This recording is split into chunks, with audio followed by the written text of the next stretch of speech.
Are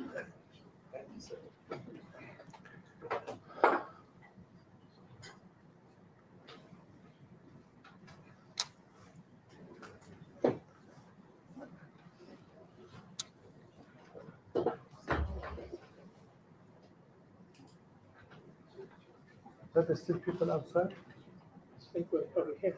They're probably here. Okay. So shall I make a start? Sam, shall we make a start? Yes, please. Okay. Okay. Well, good evening, ladies and gentlemen, and very warm welcome to University of Suffolk. Professor Mohammed Dasbaz. I'm Deputy Vice Chancellor at the University, and I'm just a warm-up act for Ivor. So I'll be doing a very brief introduction and then pass on the mics to Ivor. So this is part of our open lecture series that we have regularly at the university with the aim of sharing our research and our interesting work with the community. And as well as part of this sharing, we also invite speakers from outside the university, because it is about the community and how we impact the community. So it's good to see you all here, and the lecture is recorded and be shared later on. So I think that's also very useful these days. You know, you can take your own time to watch the lecture whenever you want. So tonight's lecture is an interesting one. I was talking to our speaker earlier on, because it is about responding creatively to the challenges, especially the changing British society. And who wouldn't want to hear about that? I certainly would want to see what our speaker has to say. So I do have a very brief biography, and I'm sure most of you know, but I need to tell you about this.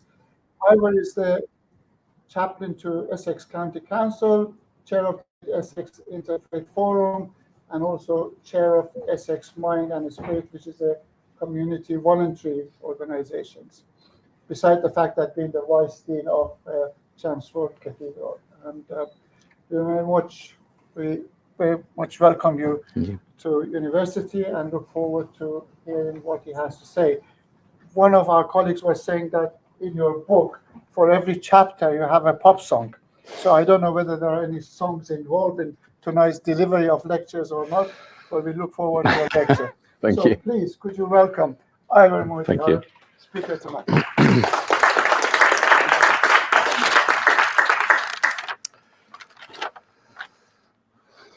Well, good evening, ladies and gentlemen. Thank you for having me. It's a pleasure to be here. This is a lecture. Well, is it a lecture? It's probably more of a talk, really. Lecture is a bit of a posh word for what I've got for you, I think. But it's a talk that's slightly out of context, because I prepared it originally as part of, or rather to begin a series of lectures last November. I think a lot of people got COVID, and the university shut down this series for a while. So this is the new date they gave me, but I hope that what I've got for you tonight is still of interest. I think the way I've done it, it does stand alone, even though originally I wrote it as part of an ongoing process. I'm going to talk. I'm going to talk for 50 minutes to an hour, and I'll leave it with a 10-minute buffer zone, because although I have some notes here which I'm going to use, I will also talk to some of the pictures, some of the slides that I've got for you tonight. So it'll be a bit extempore as well. And I'm going to talk about two very different, some might almost describe them as polar opposite experiences, professional experiences. When I was chaplain of Anglia Ruskin University in Chelmsford for nearly 14 years, and then became, as you've heard, Vice-Dean and Canon pastor of Chelmsford Cathedral. And on the surface, you probably couldn't imagine two more different experiences. As time has gone on, through my reflecting, my reading and my writing as well, I've been very excited and energized by actually the similarities that have occurred through those two very different experiences. And they at least partly centre on, as the Professor said, I'm chair of Essex Mind and Spirit, which is a community voluntary organisation looking at the relationship between spirituality and faith and mental health. And I'm chair of something called the Essex Faith Covenant, which is a national initiative seeking to bring together county, district, borough, city councils, public services and faith groups to look at issues and areas of common interest and concern. So around those roles as well, which have crossed over from being a chaplain to a secular university to a Vice-Dean of a Cathedral, those things also help me to link the two experiences and to address, well, I hope address, finding commonality in a diverse ministry. I'm going to show you some pictures that appeared in Chelmsford city centre over about 18 to 20 months ago. This was a poster that appeared in Clark's shoe shop. And what attracted me about it, and I actually walked past it and did a second take and came back and looked at it, because my brain, being as it was a shoe shop, read soul as S-O-L-E. And when I looked again, I thought, no, it's actually soul, comfort for the soul. And there was one, blow me down, inside the shop. And there was one in the other window of Clark's. And as these three posters were the first I'd taken, and it actually began to make me look and think about the environment of Chelmsford and where else there might be these sort of spiritual type messages. Wagamama, feed your soul. Actually, I do like Wagamamas. And this, if you find someone that moves you, do not worry about the distance, appreciate the journey. I thought that was lovely. And that was one of several that appeared during a poetry week that Chelmsford had, and then stayed up for several weeks afterwards. And you could find them popping up, in various places around the city. Why have I shown you those? Well, for two reasons. You may disagree with me, and I hope in a sense actually you do. It makes more fun if you do. But I've been a priest for 41 years, and I'd be foolish and blind if I didn't say to you that people, not exclusively, but generally, continue to move away from traditional rituals, traditional worship, traditional ways of expressing our faith.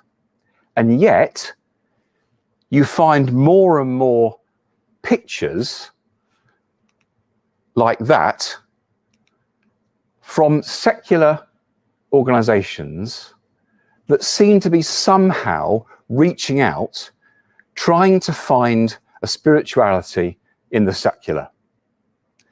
And I think there's a direct proportion between the lack of traditional rituals, which traditionally have helped people to express their pain, their joy, their transitions in life.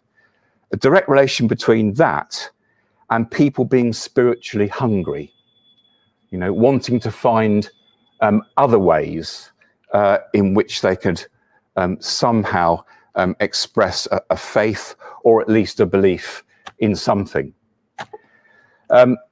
So I've shown you those pictures for that reason, but also because they act as a kind of metaphor, really, a summary of what it was I think I was doing as a chaplain to the Chelmsford campus of Anglia Ruskin University.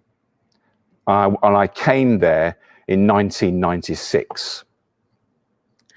That is, to find the sacred nestling within the secular, to find a common language which would allow a credible conversation between chaplaincy and the institution it served, to find some kind of way to identify and point to a spirituality which might be uncovered from within a secular postmodern institution, and somehow be relevant and significant for all faiths and no faith, and the incredible diversity which was and is Anglia Ruskin.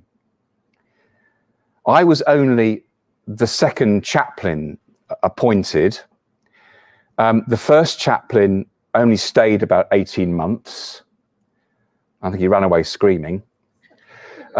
So then the job fell into abeyance, and I was asked to apply for it. So I had a real sense of it being it was a totally brand new job, carving chaplaincy out of nothing, really.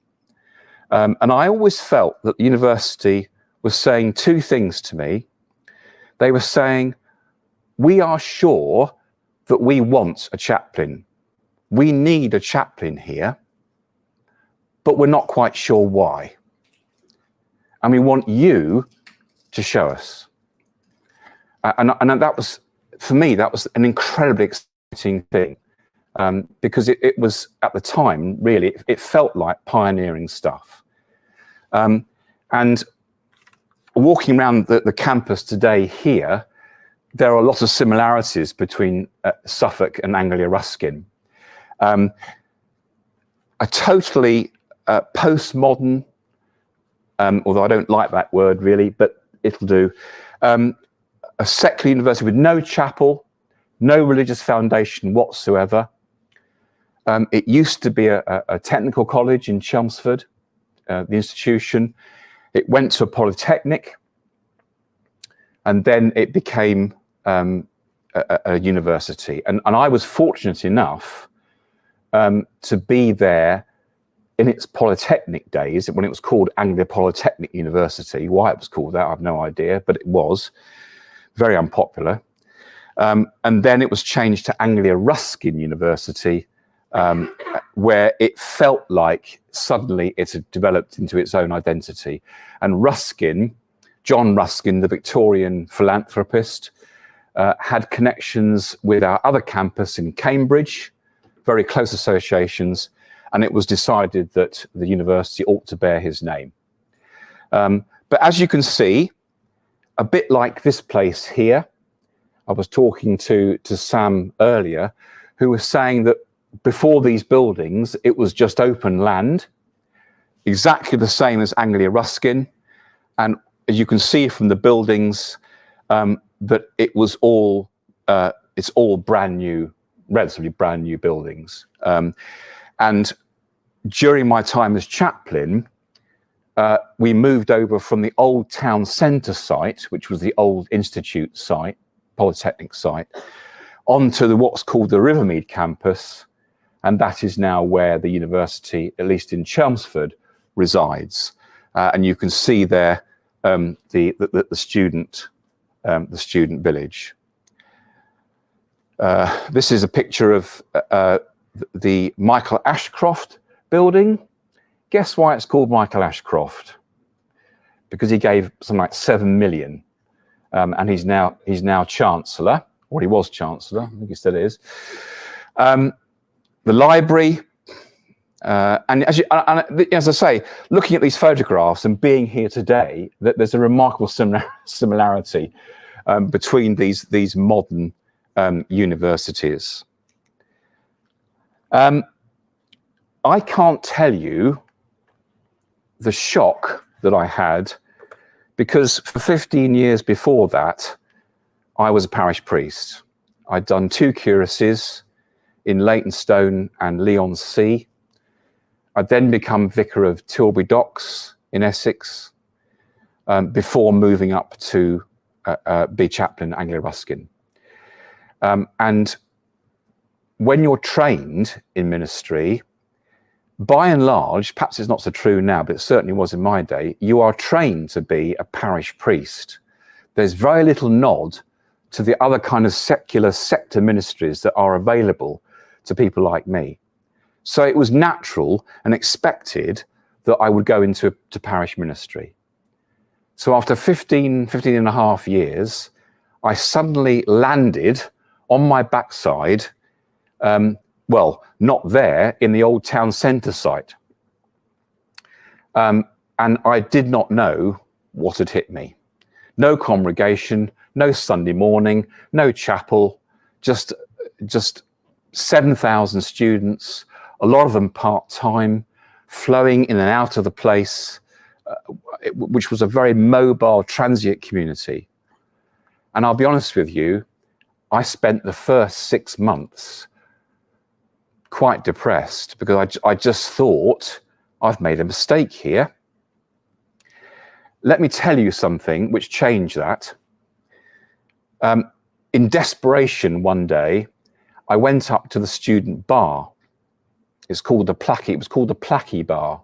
It was a dreadful place, and I wore my full canonicals, you know, suit, black, because I thought I need to look like a vicar here. And I sat next to a woman in her mid-30s, probably. And I sat next to her, and she looked at me really frightened. You know. And I said, look, please, I'm not going to preach the gospel to you. I'm not going to try and convert you. I just want to ask you one question. I said, what are you doing here? Why are you here? And she looked at me for a long time. And I thought, I'm dead. Then she said, I'll tell you why I'm here, vicar. She said, I've got 2 kids, 10 and 7. And she said, I was married to a man, a husband, who told me from day one that I had no brain and my job was at the kitchen sink. And she said, I'm here to prove that bastard wrong. And do you know what? If I meet her in heaven, I'm going to give her a big hug, because a door opened for me at that moment. Because when you realize why students come, particularly students like her, who missed out on education the first time round, as a lot of students in Anglia Ruskin did, once you realize why they're there, all sorts of other doors open to start making you realize how you could do a ministry. You know, how you could be relevant. And again, I hate that word, but you know what I mean. So that was a real light bulb moment for me. And unfortunately, I never saw the woman again. You know, a third of the clientele moves on after 3 years, so it's difficult. So I never met her again, and I've always said that if I do meet her, I will give her a hug. So I've written here a memorable transitional moment which helped me to realize that if we are serious in our intention to work out a credible and cogent theology and spirituality for our postmodern era, then we have to work with the material it is presented with and not against it. And I've got here a favorite quote from Martin Percy, and a book called The Salt of the Earth. Christians should not be walking away from culture as though they were now aliens in a foreign land, but rather engaging with those apparently secular places and issues more than ever, with greater attention and concentration. Now, that was on my wall of my office and my study, and it was there for 14 years as a reminder of what I could do, what I was there for as chaplain. So briefly, I'm going to identify 3 ways that I sought to do this.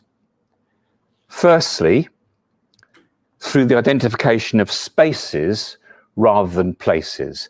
There were very few places on campus because students would move from lecture hall to coffee shop, to the student union, to the refectory, and then home. There were virtually no areas where students could sit and congregate. It's a typical town centre site. And one of the main ways that chaplaincy worked with the material presented to it was to create a chaplaincy centre out of secular space. And in my case, it was the conversion of some ground floor student bedrooms in one of the corner units in the Rivermead student village. And there it is. I should hasten to add the students had moved. There were no students there. And there was a kitchen. There's the entrance hall. There was a quiet room. I'll come back to that in a minute. There was a kitchen diner, which we used to keep some simple food in and invite students to come and just help themselves. And it was literally a stone's throw from the lecture theatres. This is interesting. I persuaded the university to knock 2 of the student bedrooms into one. So they took down a partitioning wall to make a big room, and it needed to be a multi-faith space.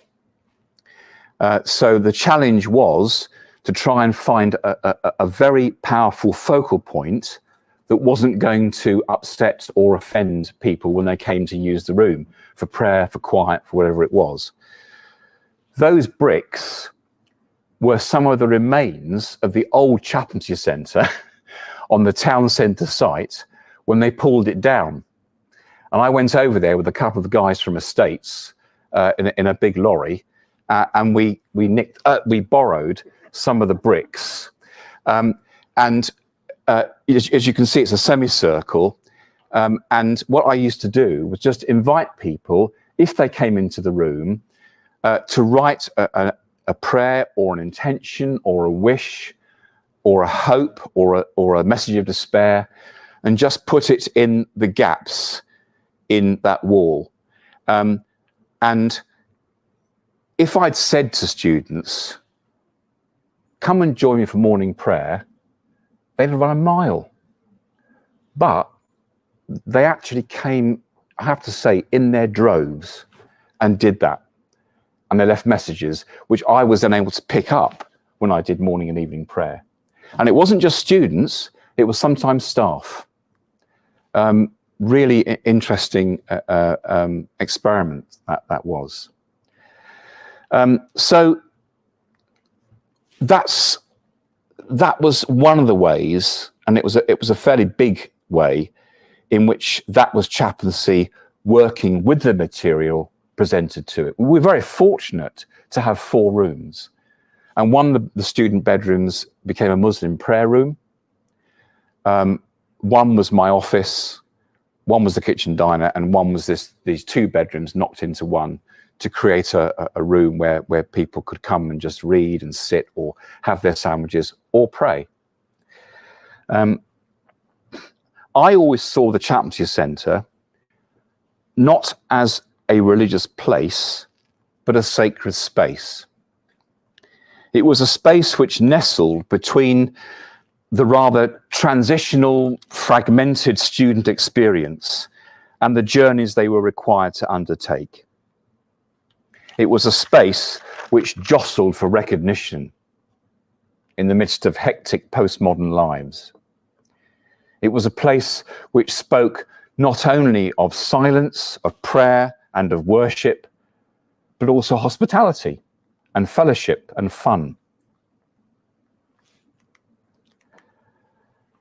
Secondly, through the identification of chaplaincy's vulnerability and brokenness. Now, what do I mean by that? For many students, their journey was pockmarked by homesickness, isolation, and academic struggle and failure. When I was chaplain, the alarming statistic was that 1 in 4 students either came to the university already mentally ill or became so whilst they were there. And whilst I was at the university, I was fortunate enough to be able to do an MA in pastoral theology.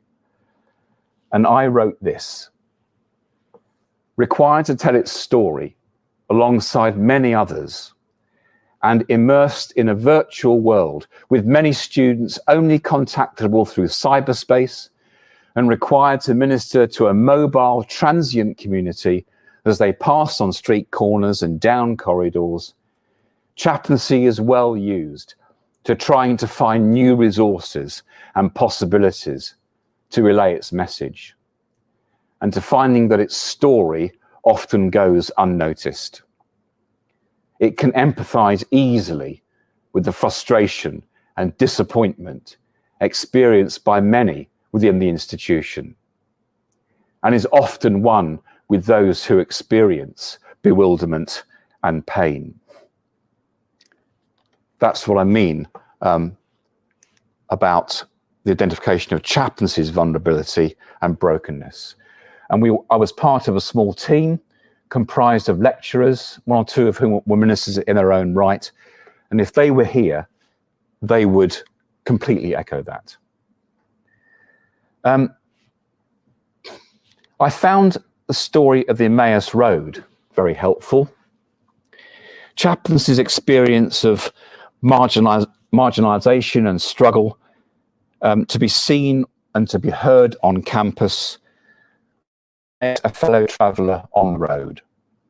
And I came to feel that on the margins was where chaplaincy was meant to be, and where it could do some of its best work, faithful to Christ's call to be for the other at the periphery, rather than demographically or politically at the centre. And thirdly, through the language of ritual. I've mentioned that already in my introduction. People are self-reflexive beings.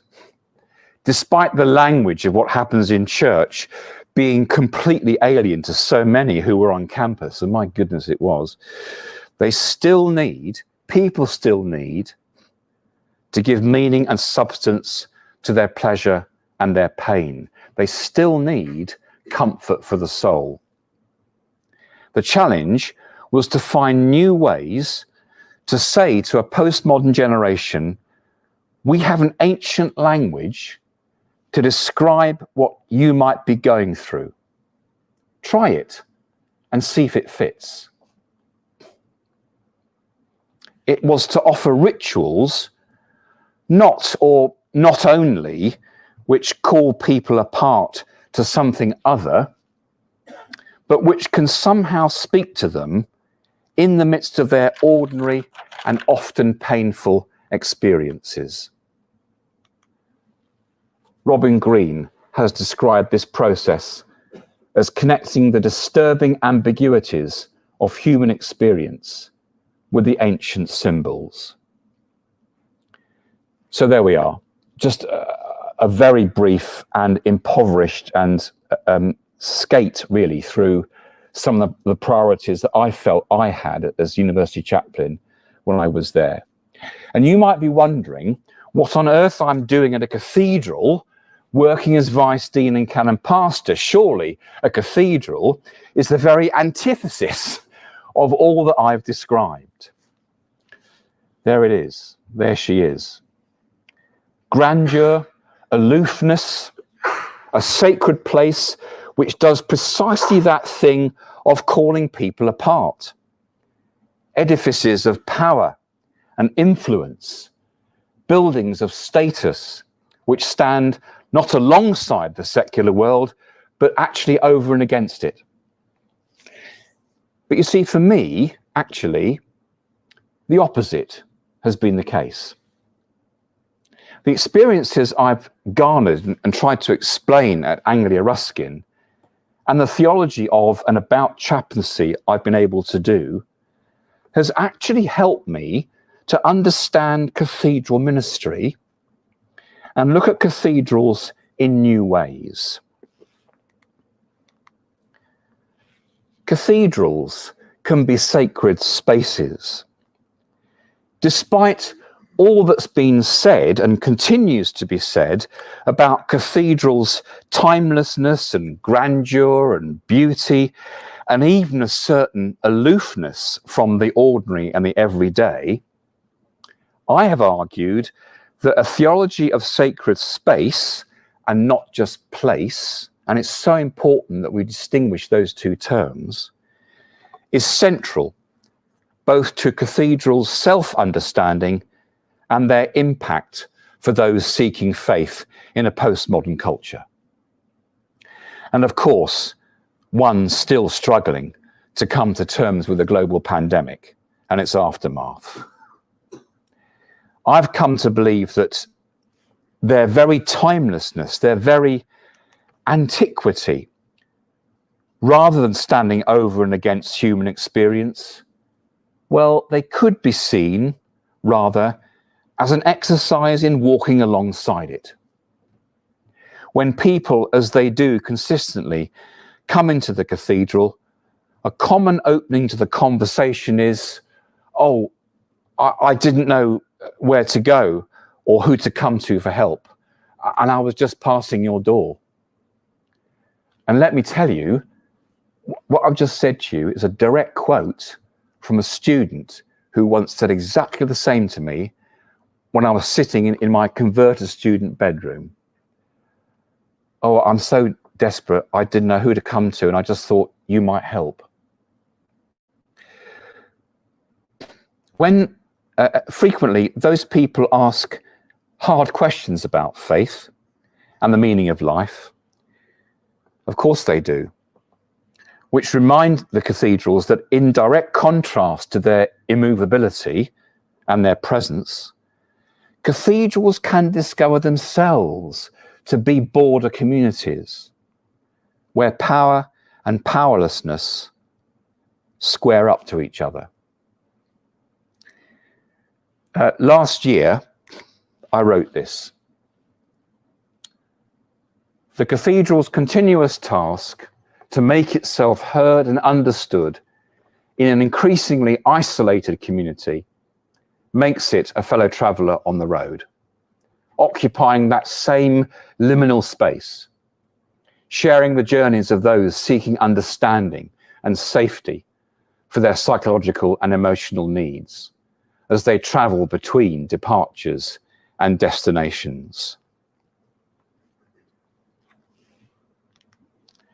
Cathedrals as structures of vulnerability. You remember I said that chaplaincy's two watchwords for me was its vulnerability and its powerlessness.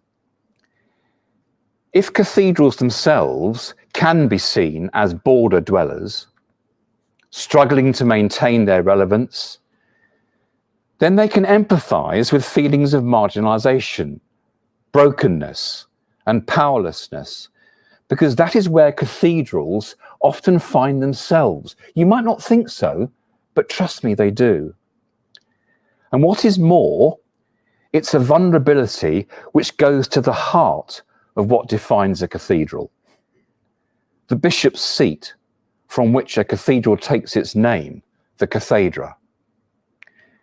I've argued that one of the most precious gifts which a bishop brings to her cathedral is her own vulnerability. Despite her power, she, like the rest of us, struggles with sinfulness and failure. And so the ability of cathedrals to come alongside finds that its raison d'etre, its ultimate credentials to do so, emanates from no less a person than the bishop herself. Every year at the Chrism Mass on Maundy Thursday at Chelmsford Cathedral, it's a young child who stands in front of the bishops and asks them, will you continue faithfully in your ministry? And at that precise moment, the contrast between power and humility is stark. I wrote this 2 years ago. If the cathedral is well placed to embrace the vulnerable and those at the margins of society, then those whose consistent experience of weakness and the fear of being overwhelmed need to see that their deep acquaintance with struggle is shared and understood by those whose power resides in their choice and election to be carers of others.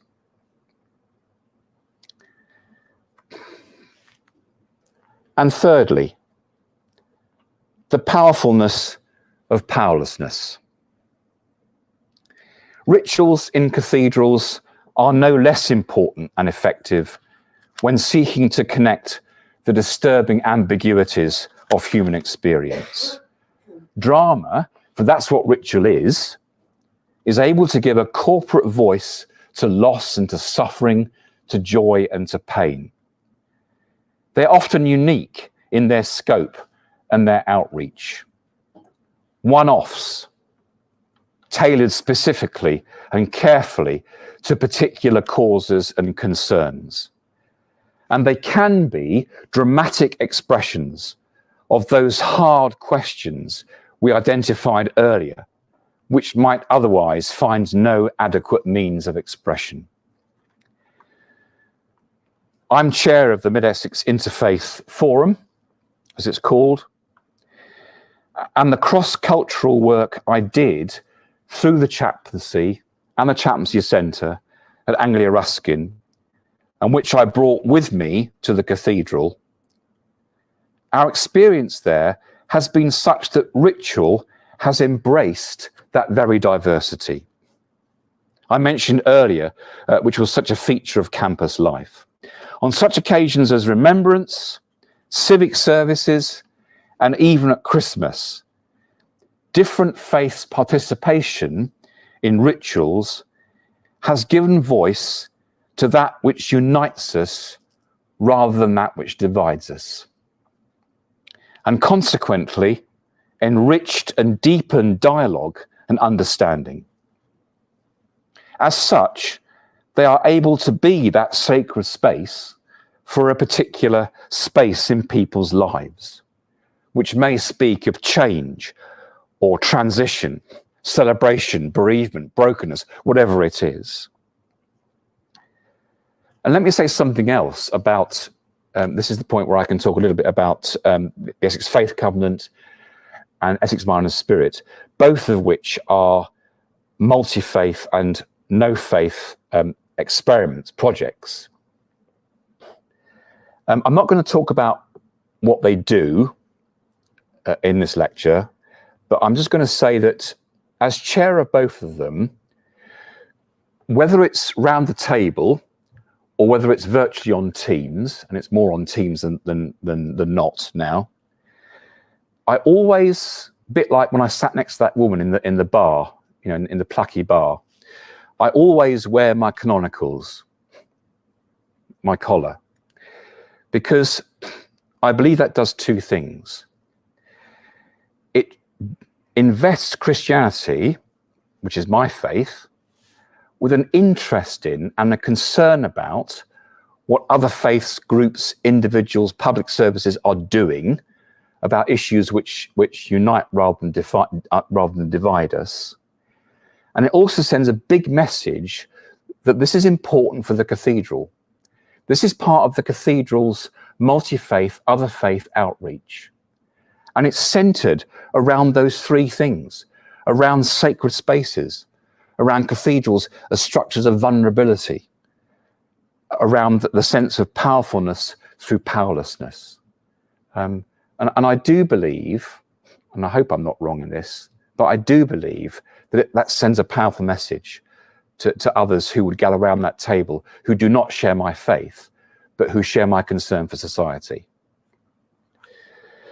So,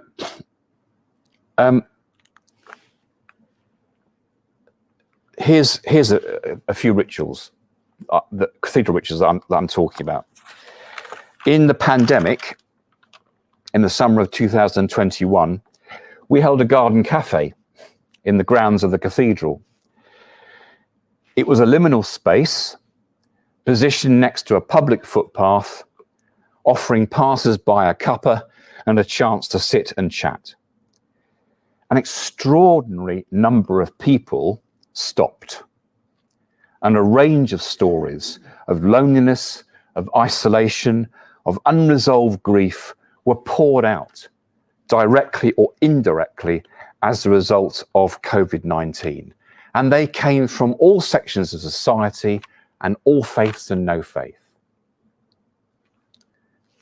As part of that garden cafe, a bit like, you know, that circular thing of bricks in the chaplaincy centre, which spoke of no faith, but which spoke of welcome for every faith. Well, a cairn does a similar thing. A cairn of stones, which we created, as you can see, in a circular pattern, allowed people to write messages or the names of lost loved ones due to COVID on large stones, which were then placed in an ever-increasing circle. And again, it was a temporary space, not a place. It was a temporary space in the shadow of the cathedral, which was able to capture and honour the spaces of many others as they travelled from departures to destinations. And yes, we had remembrance services. The result of those encounters was the offering of a liturgy of remembrance and thanksgiving for those in the community, purposely positioned outside the cathedral, that's outside the south doors, and it was for everyone who passed, everyone who'd lost a loved one due to the pandemic, but who had been unable to hold a proper funeral and to experience a proper grief process. And this is one we did inside the cathedral. I like to think of it actually as an Emmaus road, you know, a path of grass which stretched from the south door right up to the chancel steps. And on those cards, you know, a bit like the university with the students writing messages on the cards, people would write messages to lost loved ones. And one lady said to me, just moved me to tears. She said, I was able to write on that card what I was never able to say to my husband, even when I sat with him as he died. See, that's the power of ritual, being able to express the inexpressible. And it is no respecter of what faith you are, just that you are of a faith or a spirituality. So finally, what has all this meant for me personally? Well, if I've been able to demonstrate effectively enough how and why I've seen and exploited many common areas in what otherwise might have been seen as ministry in two polar opposite environments, then you might not be surprised when I tell you that some at least of the approaches and insights I've gained have enabled me to do some personal exploration, not only around the themes of border dwelling, marginalisation, sacred space, ritual and vulnerability, but in continuing to explore how one might continue to find the sacred nestling within the secular. And I go back to those posters: comfort for your soul, feed your soul. This has resulted in the publication of a book in 2017 called Songs for the Soul. And in a sense, I mean, the reason why I'm showing you this is that it is the kind of collection of everything that I've said so far that I was able to put down in a certain way. The book is an exploration of how we might use 6 iconic pop songs, each of them entirely secular in nature, spanning the last 50 years, and to see how we could use these secular resources to try and rediscover, through material that we sing and we know and we recite so well, how they could be used, reused, reinterpreted, and seen through a Christian lens, how they might throw new light onto an understanding of the Christian faith. And I make no apologies for talking about the Christian faith, because this book is from my own experience and from my own spirituality. So it was an exploration to study faith in a different way in our contemporary culture, and to reflect a little on what Christianity can say to all those journeys, and what can be discovered in between departures and destinations. Comfort for your soul, you might say. So I know you're all dying to ask me, you're all bursting to ask me, what were the songs? Don't Let Me Be Misunderstood by Nina Simone. True Colours, originally by Cyndi Lauper, but the version I used was by Eva Cassidy. Message in a Bottle by the Police, the band Police. Blowing in the Wind by Bob Dylan. The Sounds of Silence by Simon and Garfunkel. And Let It Be by Paul McCartney. All the songs are important to me because they form part of my growing up. Music's been crucial to helping me understand my own spirituality as it relates to my physical, emotional, and psychological changes and transitions. Talking about ritual, the book can trace its origins from within a liturgical context, interestingly. In 2002 and 2012, respectively, I was asked to do Good Friday talks for the Cathedral, and 2 of the song's chapters originated from them. One was the song by Bob Dylan, Blowing in the Wind. It has the subtitle, Encountering Reconciliation. And it was an attempt to tackle one of the most fundamental questions of all. If God is a God of love, why is there so much pain and suffering? The other song by Nina Simone was Don't Let Me Be Misunderstood. And the subtitle of that chapter is Recognizing Truth, and was an attempt to see how one of the most common but potentially destructive traits to misunderstand one another played its part not only in the death of Jesus, but also helps to throw light too onto how we might understand the significance of the resurrection. I mentioned earlier how the story of the Emmaus Road has been such an important one for my theological understanding of my ministries at the university and the Cathedral. And that story from Luke also proved pivotal to the writing of Songs for the Soul. The 2 disconsolate, bereaved, rather angry disciples, for example, in the middle of their journey from departure to destination, in that liminal space, demonstrate their misunderstanding of all the recent events in Jerusalem to the stranger who has joined them on the road. But it is through the ritual of the breaking of the bread that their eyes are opened, and misunderstanding is turned into an intense desire to put things right and tell it as it is. In effect, they discover their true colours at a moment when they are disciples become apostles.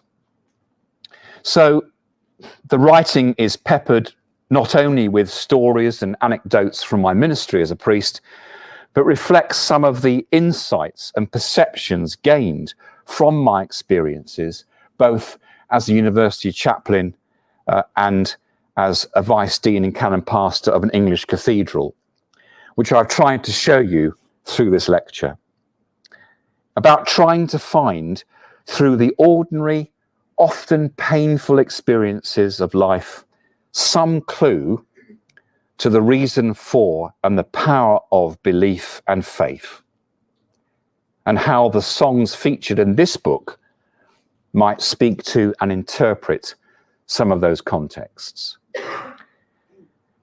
I'd like to finish by showing you briefly, through one more song, how I tried to use all the songs in the way I've described, to uncover the sacred nestling within the secular.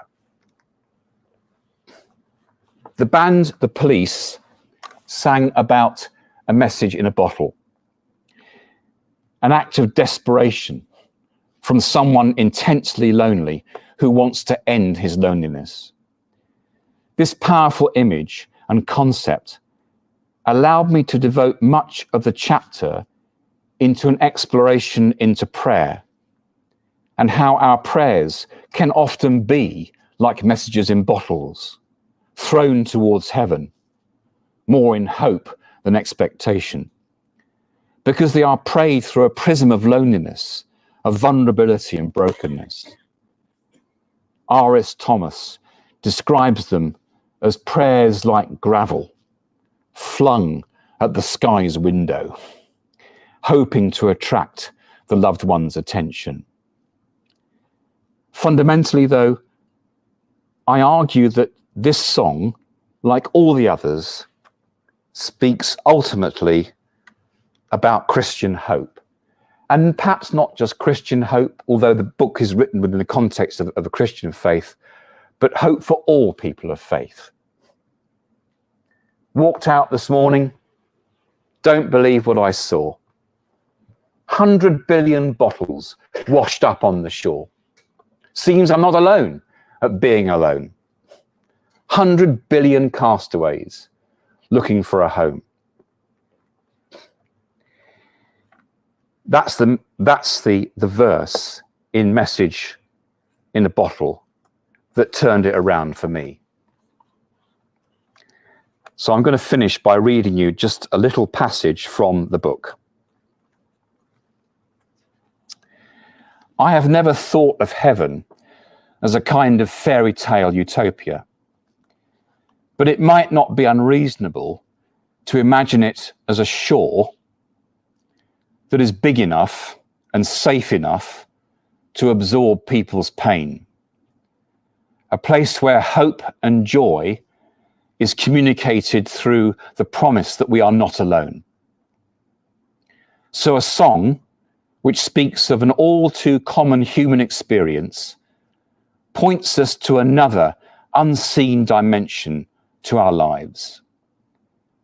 One which is fundamental to Christianity, and is one which gives us the assurance that no matter how precarious and forbidding the prospect of travelling may seem, there is a meaning and a destination to all our journeying.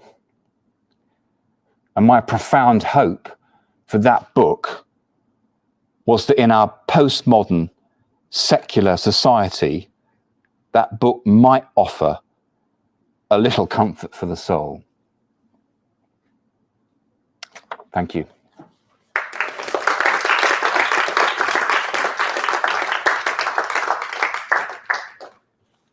Questions and comments? Indeed. Open for questions and comments? You've stunned everybody to see.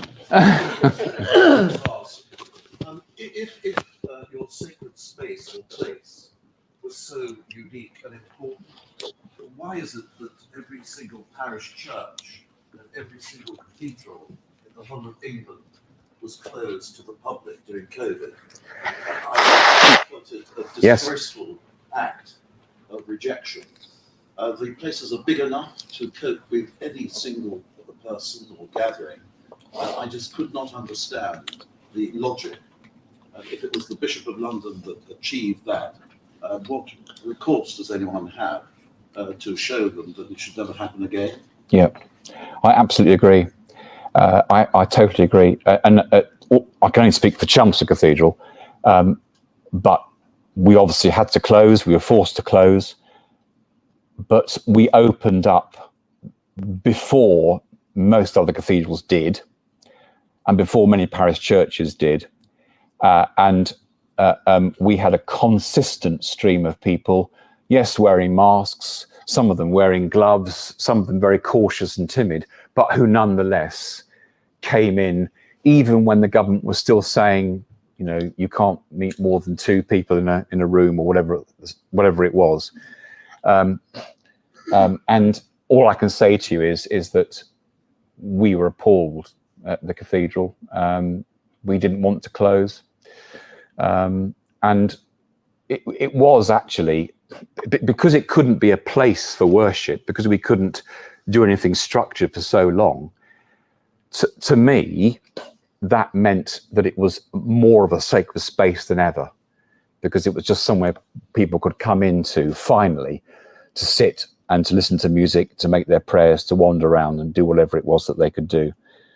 But yes, I mean, I entirely agree with you. Entirely agree. Yeah. I think one of the images that has stayed with me from your talk was your prayer wall. And what that says to me is the need to think outside of the box. Yes. I mean, I was a little nervous about it, I have to say. A, because I just didn't know if it would take off. And we had to be acutely aware, of course. I mean, I've described the university the way I've described it. So it was a very delicate operation, but it did, when you came into the room, I placed it purposely right in the middle of the room. So when you came in, you the first thing you saw was that, and it acted as a focal point. But yes, I was delighted with the way it turned out. Yeah. And important its shape, it was curved. Yes. Embracing. Yeah. Did you have to fight to get your chaplaincy area built? A little bit. When we moved over from the town centre site, which was just pulled down, I mean, if you go to Chelmsford City now, if you go to the station, opposite the station is a road called Park Road, and that's where all the university buildings were. And in an act of complete vandalism, in my view, they pulled down some of the oldest houses in Chelmsford. They were turn-of-the-century houses, which included the chaplaincy centre as was. So when we moved across to the new site, of course, there was no site for chaplaincy. There was no. So I did have to fight, and we had 2 or 3 chaplaincy centres before we eventually settled on the one on the ground floor, and that was, of course, the most accessible, because that was on the corner of the Rivermead Student Village, which had over 1,000 students, well over 1,000 students. So yes, it was a bit of a struggle, but not so much of a struggle is if you talk to other university chaplains who have a real conflict with their vice chancellors, with their powers that be. I'm even tempted to say, I mean, I mentioned Martin Percy, for example, that some of the kind of old formation colleges and universities, I'm thinking about places like Durham, like Oxford, and so on. You could even argue that there's an anti-religious backlash now against chaplaincy, which has been there for centuries, for generations, which was formed in many cases by the church or by the state, by both, which is now seriously questioning its need for chaplaincy. So one of the refreshing things about Anglia Ruskin was, as I said at the beginning, they were hungry for chaplaincy. They knew it was important, but they weren't quite sure why. Fascinating. Yeah. No, I find that very interesting, because I spent the whole of my professional life at Essex University. And when Essex was formed, so I'm just saying that I spent the whole of my working life at Essex University. And when Essex was formed, the last thing it wanted was chaplaincy. Yeah. And it was because the diocese imposed a chaplain on the university that we finished up with one. But therefore, the interesting thing is Essex grew to like its chaplaincy. Yeah. And I was going to ask you a little bit more. Chelmsford wanted a chaplaincy, but it didn't know why. Have you not any idea why it might have wanted it? Any hidden reason? Well, I think there was a view, certainly from those who worked in student services, that in a university, I'm sure you'll there is a policy and a procedure for absolutely everything, including student crises. So when a student is on the path to failure, or when they're ill, they have people that they can go to, processes and procedures which they can get into operation. When something like a bereavement happens, and this was just my experience in Anglia Ruskin, suddenly the university finds itself in a kind of a bit of a stasis where they don't quite know what to do. And I think there was a really real view that even from people who would have had no faith, they saw the provision of a chaplaincy as an extension of student service, as something else that we could offer, the university could offer the students, and let me tell you a story. I was chaplain when the Twin Towers came down, and we had a lot of American and Canadian students, and walking onto campus the next morning was like walking onto the moon. An atmosphere like you just couldn't imagine, really. And halfway through the morning, one of my small chaplaincy team, Diana, said to me, and she was a librarian, and she said to me, we've got to do something. She said, because people are coming into the library and they're crying, nobody knows what to do, there are people standing in huddles in groups. So one of the great things about universities is that it's got an intranet. So you press a button and it goes all over the university. And we said at 11 o'clock or 12 o'clock, whenever it was, chaplaincy is going to gather by the riverside, behind one of the university buildings. If anybody wants to come, we're just going to have a time. 400 people turned up to that. Lecturers stopped their lectures and brought students down. And I just have this memory of the students lined up along the riverbank. And Diana had cut out a few pictures from newspapers of what had happened, dreadful images. And we just put them on the grass, in prayerful form. Complete silence for about 15 minutes. And then Diana closed it with a prayer. And then off people went. And that's one of those occasions, I think, where at that particular moment, only chaplaincy could have fulfilled that particular thing, And there were lots of other examples I could give you, but that was the most dramatic, I think. And I think the university, even in its very early days, picked up that kind of need,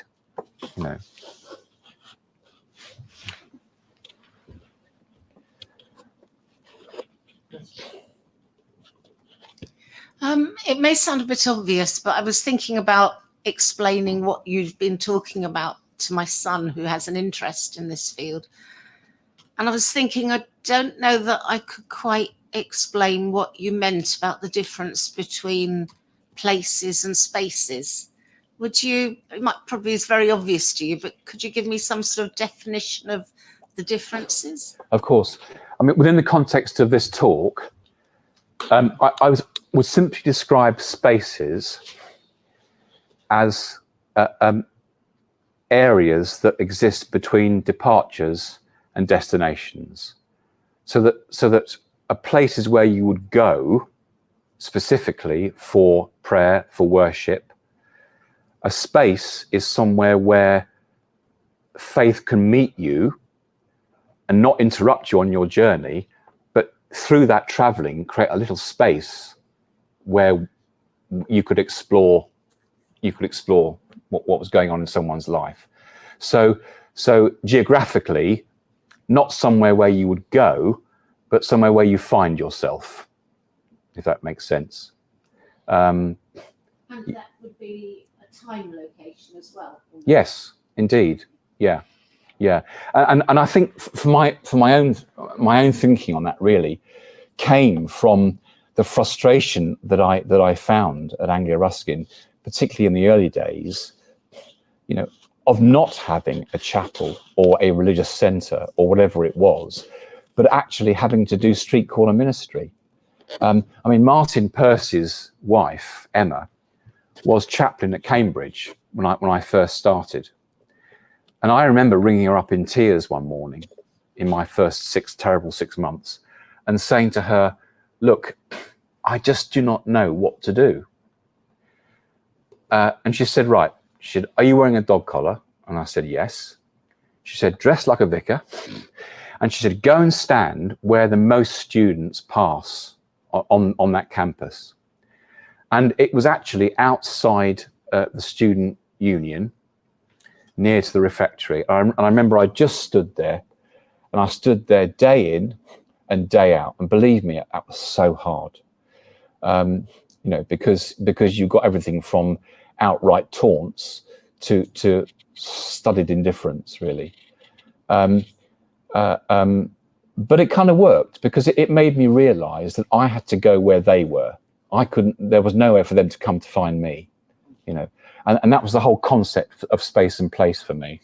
Let me tell you a funny story. I'd been there about 18 months, was getting used to the place, walking down the chaplaincy centre in my dog collar, and I heard steps behind me, running steps. Turned round, and it was one of the business studies lecturer. No, it wasn't. It was built environment lecturer, who never particularly liked me, I don't think. And he said to me, I want to ask you a question, Vicar. He said, I've seen you standing around. He said, what the hell are you doing here? And in a sense, I was delighted to be asked that question, simply because he'd noticed that I've been there, standing on a street corner. And actually, we ended up having a really reasonable conversation. We were never really friends, but I mean, we used to nod to each other on the corridor as we passed. Yeah. So that's how I would. That's how I would define it, and that's how it came to me in terms of, you know, the differentiation between space and place. Another question. Yeah. Nothing. Question. Sorry. Go ahead. Is that right? Thank you. I actually went to Chelmer Technical College 150 years ago, so I'm very grateful for what they did. Thank you. I just really wanted to comment on your sign outside Chaplaincy Centre. I'm not clever enough to know what chaplaincy actually means, but I like it because it doesn't mean anything to me apart from something that sounds okay, and it's a centre. And here in Ipswich, you may or may not know, there's a new church that's started called Hope Centre. And I think having that word outside your building is a safe space for people to come. And I think sometimes when we, you know, have a particular denomination and we call it church, for some people that might be a barrier. Yeah. I mean, I remember when I was at ARU, there was a big debate about the whole term chaplaincy and chaplain, and there was a very strong contingent who argued that we ought to drop it because it had too many religious / Christian connotations. But interestingly enough, it was that the Muslim community in the university who said, no, we understand what chaplaincy means. You know, and it wasn't about labels for them. It was about what we stood for. Can I tell you another quick story? One of my close associates was a student called Rahi. And Rahi was a devout Muslim, prayed 5 times a day. And when we had the old chaplaincy centre in Park Road, the old house, it was a semi-detached house. And the chaplaincy office was the kind of the front room. And then the kitchen was at the back. And up the stairs, there was the Muslim prayer room, and the middle bedroom was the washing facilities. And Rahi used to come, you know, you could set your clock by him every day. And one day I met him at the door and I apologized to him. And I said, Rahi, I'm really sorry, that you have to come to a chaplaincy centre to say your prayers, that we haven't got, And he looked at me aghast and he was really cross. He said to me, don't you dare say that. He said, you and I are the only people who stand up for God in this place. And that's exactly the phrase that he used. He said, you and I are the only people that stand up for God. He said, we have to do it together. And do you know what emerged from that? In one of the many Turkish earthquakes, I can't remember when it was, the last bad one, but it was when I was there. Rahi came to me and he said, why don't you have a collection for Christian Aid and I'll have a collection for Red Crescent? And we went to that the atrium I showed you earlier on. It was a bit like space out here, actually, nice big display space. And we stood together and I had a Christian Aid stand. He had a Red Crescent, and we raised money for Turkey. And that to me was the most symbolic thing. A Muslim and a Christian together, united by what was, yeah. May I just add one thing to that very quickly? So we used to spend a little bit of time working in the Middle East in Abu Dhabi. One evening we went to a football match, and during the half time it was prayer time, iftar I think, or isha for one of the prayers. And in the half time in this football match, hundreds of Muslim brothers and sisters were on their knees praying in the stairwells. Now, for those of us that go to Portman Road, can we ever imagine anyone praying? If not, you'd probably thought they'd fallen over. Yeah. It was very powerful. Yeah. Thank you. One of the things that we've started through the cathedral, I mentioned about, me sort of wearing the dog collar when I'm sitting at my Essex Mind and Spirit and Essex Faith Covenant meetings with all these faiths. One of the things that the cathedral started is an interfaith cricket match. And every summer we play the Hindus and the Muslims at cricket. And exactly the same thing happens. At a certain point in the day, the game has to stop. And the Muslim community en masse gets out their prayer mats, finds where East is, and prays on the pitch. And the extraordinary thing is that the people, the non-Muslims who are there kind of understand and allow for it and expect it, and extraordinary. And it's a lesson in faith and in prayer to all of us, actually. Any other questions or comments? It was just a question about cathedrals. When I've been in a cathedral at a festive occasion and the clergy march up and down in their very golden robes, I think, what the hell has this got to do with Jesus of Nazareth? Do you have that problem? Yes. The short answer is yes. Yes, I do. What can be done about it? Because it seems to be totally against the whole meaning of Christianity. Yes. I mean, probably, I'm not sure there's anything that can be done about it, really, because not to wear robes and not to be a cathedral, not to do the cathedral thing, would probably be regarded as slightly odd by more people than not. And there is an expectation that cathedrals, when they do ritual, when they do liturgy, do it properly, do it richly, do it well. I mean, one of the most common comments that I get from congregations who find their way to the cathedral is that they actually like the ceremony, they like the ritual, they like the colour, they like the music, particularly the music because it's done well. Yes. And I don't despise that, but I know exactly what you mean.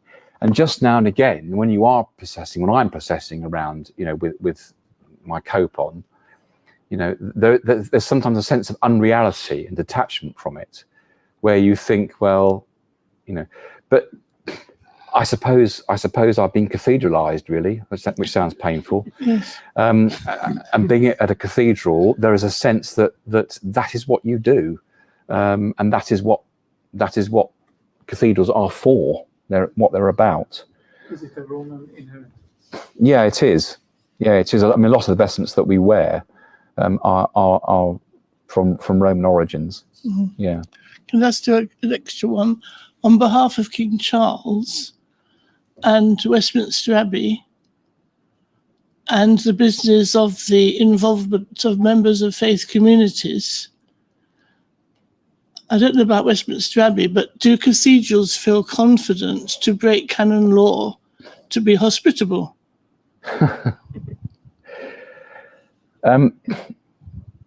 They feel it, but cathedrals are caught in this terrible institutional double blind, really, that because they are cathedrals, they're observed, they're in the public eye all the time, they're in the national public eye all the time, and they have far less freedoms to do far less than parish churches would do. Now, I know some parish churches, a lot of ministers who wouldn't give it a second thought. But because we are a kind of state-sponsored, state-registered establishment community, we are hidebound by how much that we can do. Now, that's not to say that being hospitable and showing generous love can be taken, to its nth degree. But in terms of actually breaking the law, then no, we can't. Quite simply, we'd be taken to task by somebody no less than the Archbishop of Canterbury. So how easy is it to change canon law? Very hard, extremely hard, and it takes years. But I think it will come. Well, perhaps they should postpone the coronation. But when you think how, I thought Charles should have asked for it years ago if he wanted it changed. I think he had. It does take years, though. Yes. and when you think where we are now and where we were, say, 20 years ago, no one would have said 20 years ago that we would be where we are now. I don't think, but that's partly because things are so slow, and they grind through so slowly. Yeah.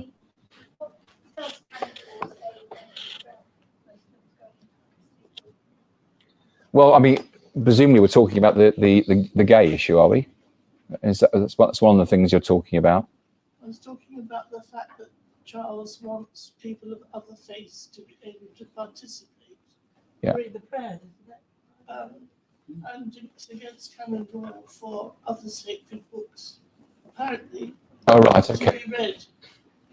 And that's presumably what is said that the reason they have not published the service yet is because they're still arguing. They're still arguing about, yeah. But in cathedrals, including the one in this diocese, Yeah. Readings are made from other sacred books. And in fact, in the Lady Chapel, I have had Muslims reading the story of the Annunciation from the Quran. Yeah. Yeah. So you can read Yeah. it. Yeah. But are there special laws to do with it being the coronation? I wasn't clear. No, about that. it's to do with the reading of other sacred texts. It's not so much.